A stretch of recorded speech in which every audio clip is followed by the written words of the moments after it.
Vamos para o estudo diário do Tânia para a data de 15 de Adar. Estamos na metade do capítulo 34. Quando o Alter Rebbe nos explicou mais um motivo que deve levar a pessoa à alegria,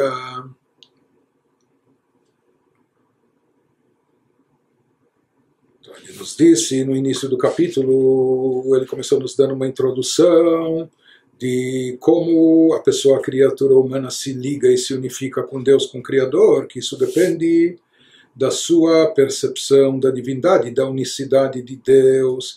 No momento que a pessoa sente, acredita, percebe a unicidade de Deus, com isso ela está atraindo divindade aqui nesse mundo terrestre. Com isso ela está produzindo a morada para Deus no plano inferior, que é o propósito de toda a criação. No capítulo anterior ele nos falou que isso deve ser a fé da pessoa. A pessoa deve cultivar essa fé, acreditar. E nesse capítulo o Alter Rebbe dá um passo adiante e nos diz que isso não precisa ficar e nem deve ficar apenas no plano espiritual abstrato da fé, mas ele deve ser trazido também para um plano mais palpável da nossa existência, trazer isso para dentro de nós de uma forma mais intensa. E ele nos explicou que isso é o que acontecia com os patriarcas, com os profetas, como Moshe Rabbeinu, que eles vivenciavam a unicidade de Deus. Mas não é todo mundo que é capaz de chegar nesse nível, como os judeus na época da entrega da Torá também não foram capazes. Então, como alternativa, naquele momento, foi dado aos judeus um lugar de culto, um lugar onde eles pudessem sentir e perceber a divindade aqui nesse mundo, que era primeiro o tabernáculo, depois o Beit HaMikdash, o templo sagrado. Na ausência desse lugar, desse culto, com todos os serviços lá envolvidos, serviços espirituais, cultos divinos e toda a revelação da Shekhinah que lá ocorria, o que nos resta e nos sobra, disseram os nossos sábios, desde a destruição do templo, o estudo da Torá, particularmente o estudo da Halachá, nos leva a produzir essa moradia, nos torna veículos para nos unificarmos com Deus, com a sua vontade, uma vez que o estudo da Halachá representa o estudo, pensar, meditar, refletir, entender a vontade e sabedoria de Deus, que estão plenamente unificadas com Deus, e entendendo, depois disso a pessoa vai sentindo, isso vai impulsionar a pessoa a fazer, a realizar, e dessa maneira a pessoa está trazendo esse conceito de unificação com a Shekhinah, não só na sua fé abstrata, mas levando isso a todos os planos da sua existência, o plano intelectual, e a partir disso depois também para o plano emocional e para o lado prático. Agora continua o Alter Rebbe e nos diz: ואם ירחיב השם לו עוד, אזי טהור עיניים יוסיפו אומץ ומחשבה טובה וכולי. Ele nos falou que mesmo que a pessoa disponha apenas de pouquíssimo tempo para estudar Torá, um pouco, ele pode fixar horários para estudo apenas alguns minutos de dia, de manhã e alguns minutos à noite, mas se essa é a sua limitação e se essa é a sua possibilidade, dizem os nossos sábios que isso também é válido, e nesses momentos ele vai estar se tornando um hospedador para a Shekhinah, para a revelação e presença divina nele, na sua vida, na sua existência aqui nesse mundo, atraindo a Shekhinah aqui no plano inferior. Mas agora ele nos diz, a pessoa também deve tomar uma firme decisão, pensando consigo mesmo, se Deus lhe der com largueza de tempo e capacidade para estudar Torá no futuro, vamos dizer que hoje ele está no meio, sei lá, do seu trabalho, ele está no auge da carreira, ou está correndo atrás e etc, por isso ele dispõe de pouco tempo e pouca possibilidade, não lhe sobra a cabeça, etc. Mas se ele toma uma firme decisão consigo, e não só artificial, mas de fato, que se Deus lhe der mais largueza de tempo e capacidade para estudar Torá no futuro, então ele usa a palavra aqui das escrituras em Jó, aquele que tem as mãos limpas se fortalecerá cada vez mais, ou seja, a pessoa decide com pureza de espírito, que se ele for dotado, se Deus lhe der mais tempo e possibilidade, ele estudará a Torá mais ainda, ou estudará a Torá o máximo possível. E se diz, nós já estudamos isso no Tânia, no capítulo 16 antes, que o Santíssimo, bendito seja, junta um bom pensamento ao ato. Ou seja, aqui não é que existe apenas uma boa intenção. Não é apenas uma intenção vaga, a pessoa decide e toma uma resolução consigo mesmo, apesar que hoje na prática ele não pode implementar isso, mas ele pensa e decide consigo mesmo que se Deus lhe habilitar, se Deus lhe der as possibilidades e recursos em termos de tempo e possibilidades, ele então se compromete a se dedicar mais ao estudo da Torá. Então, não só o que os nossos sábios dizem que às vezes um bom pensamento, uma boa intenção é considerada por Deus como uma ação, quando a impossibilidade de levar essa intenção a cabo, realizando-a, não é por displicência ou não é por falta de vontade por parte da pessoa, mas sim as circunstâncias impediram. Então se diz que Deus acaba considerando a boa intenção como se fosse uma ação. Mas no Tânia nós vimos mais do que isso.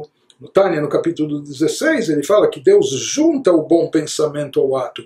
Ou seja, que Deus vai criar formas e recursos, vai criar modos e maneiras para essa pessoa poder implementar e realizar essa sua boa intenção, tirar isso do potencial e colocar na prática. Então, quando a pessoa toma essa decisão, que ele, tendo mais disponibilidade, ele irá se dedicar mais ao estudo da Torá, Deus acaba fazendo com que isso aconteça.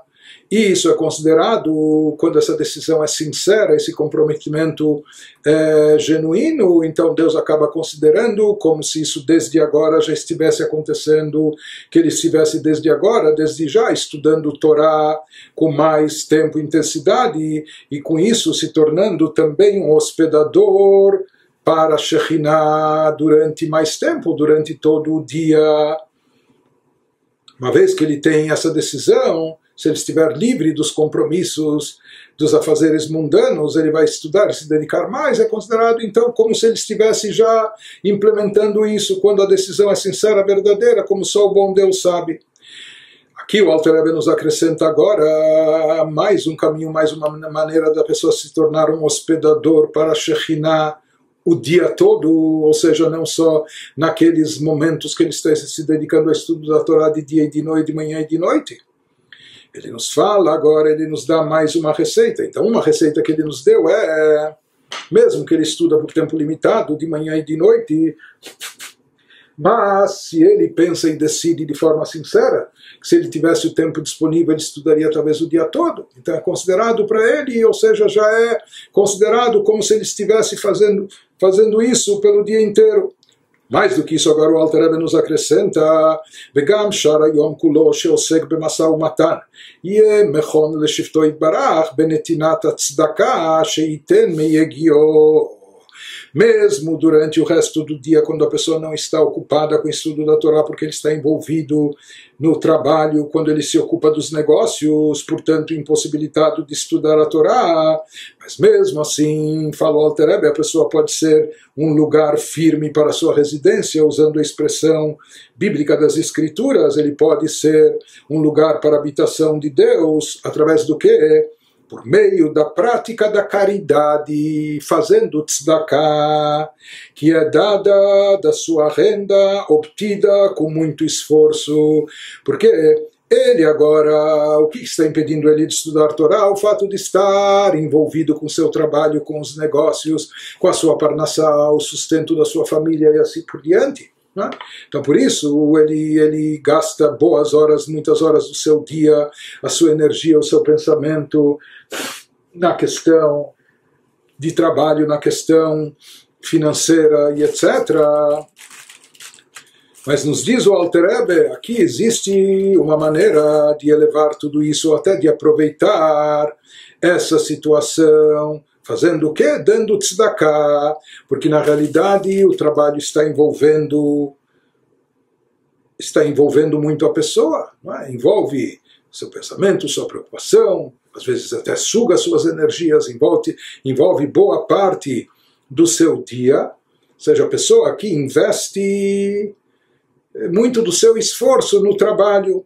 Mas ele diz, no momento que a pessoa extrair do lucro, do ganho seu, para tzedakah, um montante de dinheiro para dar para tzedakah, então com isso ele estará elevando todo esse tempo que ele dedica ao trabalho e aos negócios, ele estará consagrando e elevando isso e fazendo desse tempo também dos seus afazeres, ou fazendo do seu próprio negócio comercial, do seu trabalho lucrativo, ele está fazendo disso também uma morada para Deus, ele está se tornando também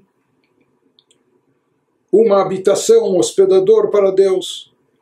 Ou seja, até agora nos foi explicado que o principal hospedador de Deus aqui nesse mundo, na ausência do Beit HaMikdash, é o que? É o estudo da Torá.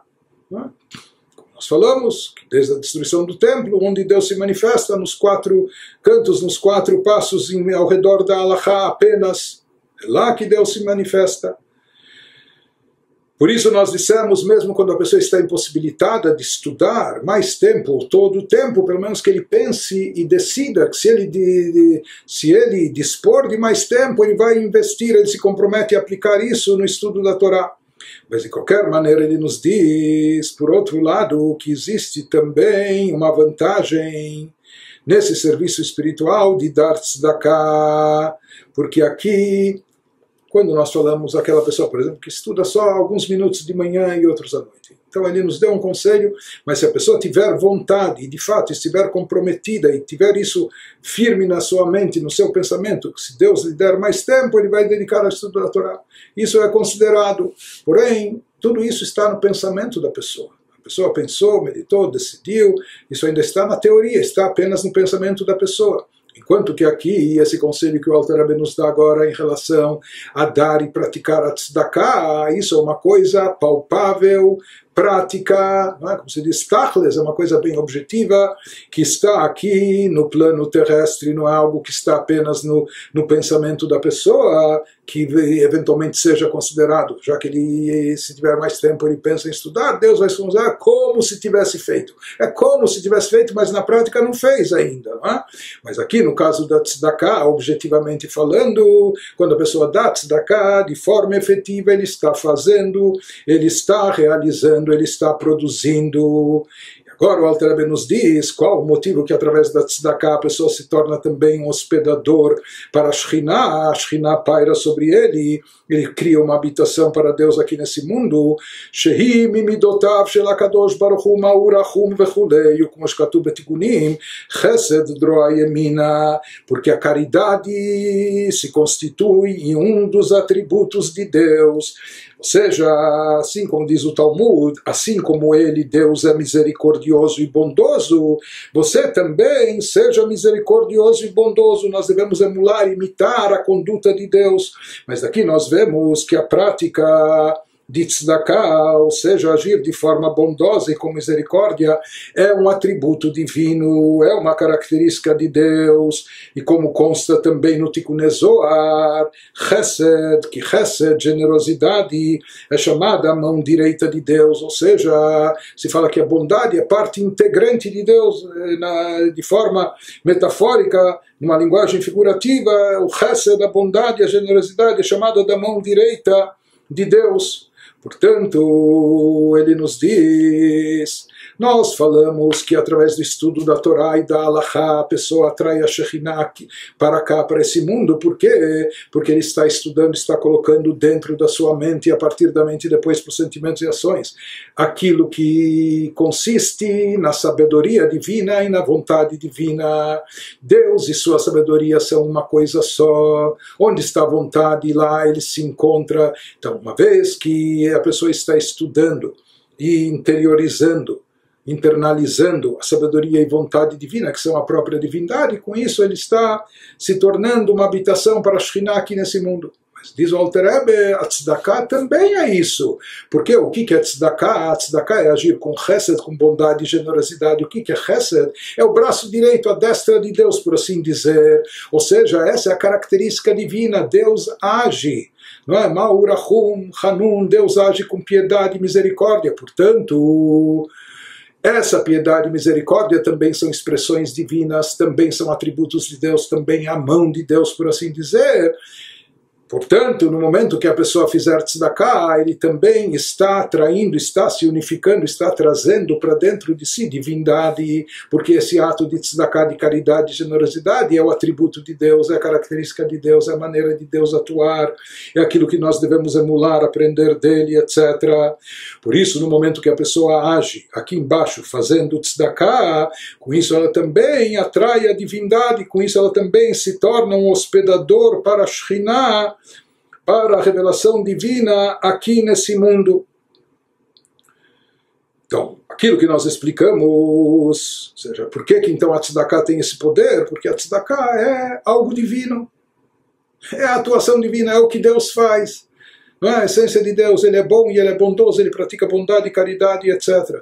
Já que a pessoa está dedicada a algo que é divino, assim como a Torá também é divina, porque a Torá expressa a vontade divina, a sabedoria divina, mas a tzedakah também é o atributo divino, é a bondade divina. Então, fazendo isso, a pessoa também está atraindo a Shekhinah, está se tornando uma morada para Deus aqui nesse mundo.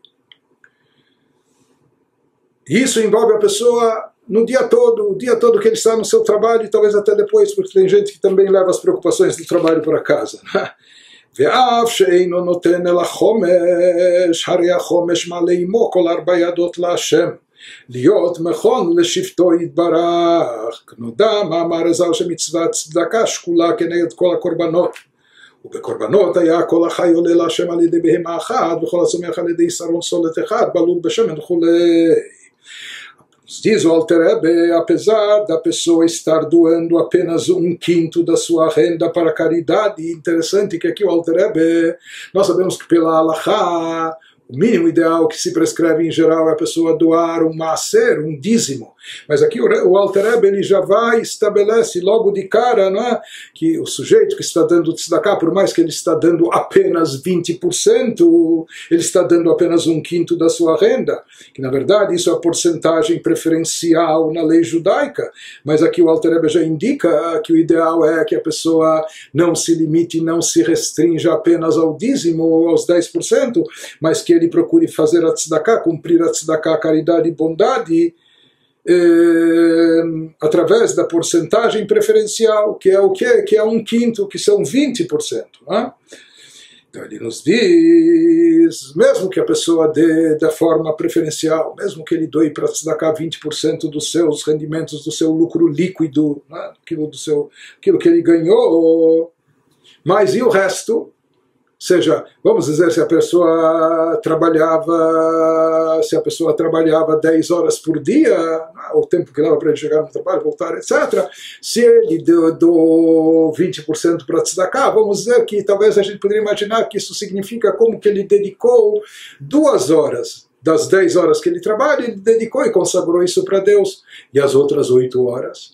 O Alter Rebbe nos diz, não, mesmo quando ele dá, entre aspas, somente 20%, somente 1/5, mas nos diz o Alter Rebbe que esta quinta parte eleva consigo as outras 4 a Deus. Na verdade, o que está sendo consagrado e elevado a Deus não é apenas esses 20%, mas também todos os outros 80% também, de forma que todas as partes do seu trabalho, todas as horas da sua energia dedicada ao trabalho para poder ganhar esse dinheiro e para dele poder extrair esse quinto para tzedakah, etc., todas elas se tornam para Deus um lugar firme para a sua residência. Mas como isso é possível, ou como se considera isso, afinal de contas a pessoa está dando apenas uma porção e não todo. Então nos esclarece o Alter Rebbe, nos fala qual a lógica por trás disso. Ele está dando apenas uma parte, aqui é uma parte generosa, 20%, mas não é tudo. Por que isso envolve e é considerado, e de fato é, como todos os outros 80% também estão sendo elevados e consagrados a Deus? Uma ilustração da lógica empregada vem dessa conhecida afirmação dos nossos sábios de abençoada memória, que eles dizem que a mitzvah da caridade é equivalente a todos os sacrifícios. Hoje também, na ausência do Beit HaMikdash, nós não temos como trazer sacrifícios e oferendas para Deus. Haviam sacrifícios de expiação, de perdão, de graças, de agradecimento e uma série. Mas hoje em dia nós estamos impossibilitados. Mas afirmaram os nossos sábios no Talmud que a mitzvah da caridade, a prática da tzedakah, é equivalente a todos os sacrifícios. Dando tzedakah, como se a pessoa pudesse fazer todos os sacrifícios. Mas de qualquer maneira nós vemos aqui que existe uma associação, uma semelhança entre a tzedakah e os sacrifícios e as oferendas no templo. E no caso dos sacrifícios, no lado mais místico, o Zohar nos ensina, assim é ensinado na Kabbalah, que um único animal ofertado como Korban Tamid, havia uma oferenda diária que era trazida no templo em nome de todo o povo, e a Kabbalah nos explica, assim fala o Zohar, que mesmo que se trouxesse esse único animal, isso fazia, porém, isso produzia um efeito cósmico em toda a existência, fazendo com que todo o reino animal seja elevado a Deus. Então, na verdade, aquele animal, ele representava o reino animal, mas não era apenas aquele animal que estava sendo ofertado no altar do templo, que tinha uma elevação e tinha uma santificação, ou seja, que a matéria era santificada. Não, o animal aqui, ele servia como uma amostra de todo o reino animal. Quando aquele único animal era ofertado, isso produzia um efeito cósmico, trazendo uma elevação em todo o reino animal da terra. Continua o Zohar e nos diz que também isso ocorria em todo o reino vegetal, era elevado por meio de 1/10, que era uma medida de eifá, de farinha fina misturada com azeite, ou seja, haviam oferendas que junto com o animal, etc., era trazido também um punhado de farinha, uma farinha bem fina, refinada, misturada com azeite. Então a farinha extraída do trigo do reino vegetal, etc., ou o azeite vem da oliva, não é, das azeitonas. Portanto, se diz que essas pequenas amostras que eram do reino vegetal, elas produziam uma elevação para todo o reino vegetal da terra. A mesma coisa, ele não menciona isso, mas também se fala que uma das coisas que não podia faltar no altar era o sal. Então, sais minerais, o sal trazido lá também elevava e santificava todo o reino mineral. Portanto, nós vemos aqui do Zohar, assim como se sabe, para a pessoa avaliar a qualidade da água, ele não precisa colocar toda a piscina no tubo de ensaio, todo o oceano, ele coloca uma parte, uma amostra, e com isso ele já sabe a qualidade da água, a limpeza, a sua pureza, etc. Da mesma maneira, então, ele nos diz, assim como nós vemos aqui, que uma amostra, ela já servia em termos espirituais, a Kabbalah nos explica, para elevar todo o reino. Da mesma maneira, ele nos diz que dando esse quinto para tzedakah, esses 20%, com isso a pessoa está elevando e consagrando a Deus não só os 20%, mas todo por completo, todo o resto também. Continua, o Alter Rebbe nos diz o Milvad Ze, Hari Beshat HaTorah ve'Atfilah, Oleh LaHashem kol ma she'achal ve'shata ve'nehena me'arba yadot libriut gufo, como she'idber lekaman, algo adicional que ele nos traz, o que a pessoa faz com os 80% restantes. Ela se alimenta, se veste, se nutre, sua família, etc. Então, além disso que foi explicado acima, ele nos diz que ao estudar Torá e rezar, nos momentos que a pessoa tem de estudo, de reza, então a pessoa está se elevando a Deus, tudo que ela comeu, bebeu, porque a pessoa precisa ter força, não é? Disposição para estudar, ou concentração para rezar. Isso vem através da sua alimentação, daquilo que ela come, bebe, repousa, etc.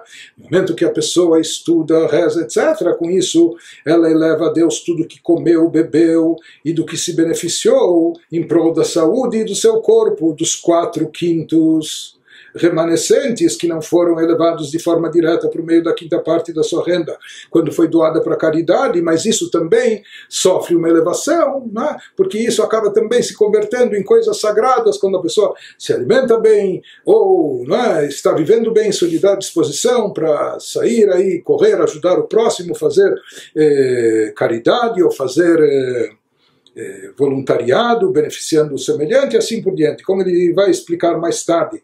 Mais adiante, no capítulo 37, ele vai voltar a isso também. De qualquer maneira, o Alter Rebbe está nos dizendo que tudo isso deve conduzir a pessoa a uma alegria intensa, e a sua alegria aqui deve ser redobrada, Porque, em primeiro lugar, ele deve ter alegria pelo fato dele estar podendo se tornar ele um ser humano de carne e osso mortal e etc., com todas as suas limitações. Ele de fato está atuando, está servindo como hospedador da Shekhinah, imagina. O rei vem habitar com ele, ele está atraindo, ele convidou o rei para habitar com ele, o rei aceitou seu convite, o rei, por iniciativa própria, fez questão de mostrar o seu carinho, vindo habitar com ele, dentro dele, etc. Então isso deve causar à pessoa uma alegria muito intensa. E não somente isso, no momento que ele sabe que tudo isso causa alegria e satisfação a Deus, então a sua alegria deve ser maior e redobrada. Pelo fato, não só que ele está alegre e satisfeito, não é por ter conseguido essa condição, mais do que isso, no momento que ele sabe que isso causa alegria a Deus, sua alegria ainda deve ser mais intensa, mais elevada. Finaliza esse capítulo o Alter Rebbe nos dizendo: Vehinei bechol pratei minei simchot hanefesh anal ein mehem meniah להיות נבזה בעיניו נמאס ולב נשבר ברוח נמוכה בשעת השמחה ממש. Fala o Alter Rebbe, mesmo com todas as meditações detalhadas acima, vamos recapitular já algumas delas, que elas trazem alegria à alma, mesmo assim, aqui o Alter Rebbe reforça, mais uma vez enfatiza esse conceito de ambivalência, não há nada que faça a pessoa deixar de ser deplorável aos seus olhos e repulsivo, nas palavras do Salmos 15, ou de ter o coração partido e o ego desinflado, ao mesmo tempo que está alegre. Diz o Alter Rebbe, é possível conviver com esses dois sentimentos, não só tão diferentes, mas até antagônicos. Ele diz que não são contraditórios, eles não se opõem, é possível conciliar dentro da pessoa ambos os sentimentos, por mais distintos e contrários que pareçam. Por quê? Porque cada um está associado e ligado a um outro aspecto da existência da pessoa. Então, só para recapitular, até agora nos últimos capítulos, desde o capítulo 31, o Alter Rebbe nos expôs algumas meditações que nos trazem motivo de alegria. Quando a alegria que a pessoa deve derivar quando ele sabe que através do estudo da Torá e cumprimento das mitzvot ele está libertando a sua alma divina do exílio. Depois nós falamos da alegria que ele tem quando ele sabe que no final das contas o estudo da Torá e cumprimento das mitzvot acaba também refinando e elevando o seu próprio corpo e alma animal, também elevando-os a Deus.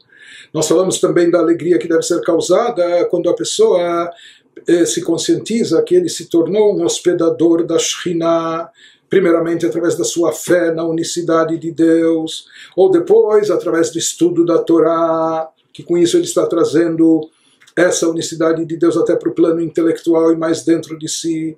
Pois que ele fala mesmo quando ele não tem todo o tempo livre para estudar a Torá, mas a decisão dele de quando dispor de mais tempo e estudar, isso deve também trazer mais alegria, porque isso já é considerado como se ele já estivesse implementando isso desde já.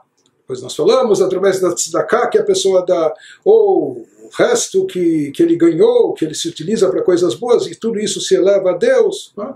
E nós falamos que essa alegria é redobrada ao saber que isso também causa, além da alegria dele de ser um hospedador da Shekhinah, ele também está causando alegria para o próprio Deus infinito e ilimitado.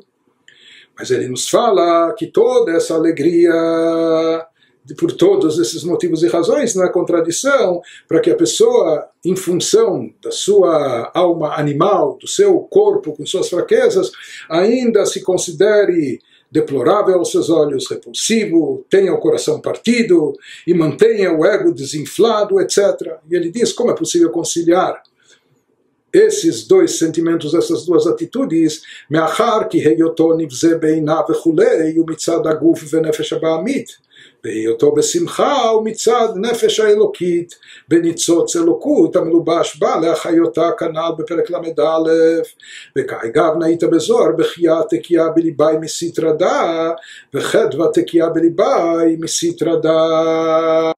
Então conclui o Alter Rebbe nos dizendo por que e como é possível conciliar essas duas atitudes tão diferentes, tão antagônicas, porque ser deplorável aos seus olhos, etc., isso é um reflexo do seu corpo e alma animal, enquanto que estar alegre é um reflexo da sua alma divina e da centelha da divindade, nela enredada, que a energiza, conforme mencionado acima.